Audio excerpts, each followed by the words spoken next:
Alrighty, so we just did a subtraction example. Now we're going to get into addition, okay?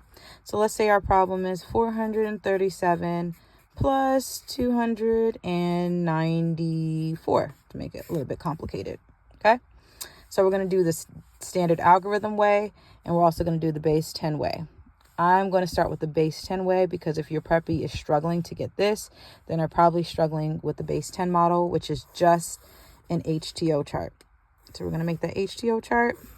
The H stands for hundreds, T for tens, and the O for ones.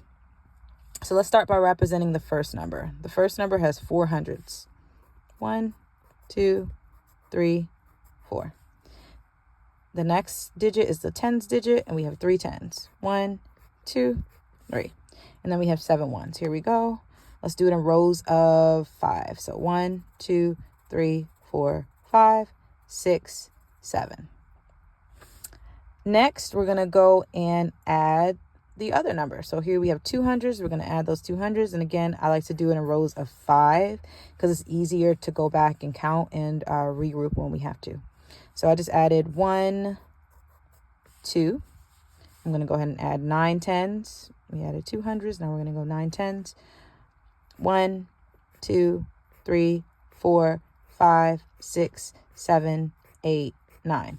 Notice how I added 9 more altogether versus some kids like to start with the 3 that were already there and then just count on until they get to 9. That's not going to work. We're not going to get the right answer. So we have to start from 1 after those 3 are already there. So 1, 2, 3, 4, 5, 6, 7, 8, 9. And now we're going to add our ones.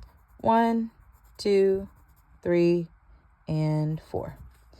Now, once they notice that we have a group of 10, so we have 2 rows of 5, which is 10, we circle that.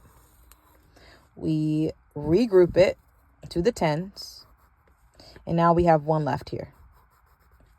Now, when we go here, we have 10 tens, which we know is 10, 20, 30, 40, 50, 60, 70, 80, 90, 100. So now we have a group of 100.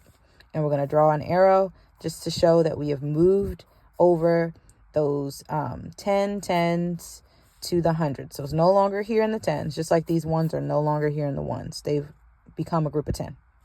So now we have 3 tens left, or 3 tens, now that we've regrouped.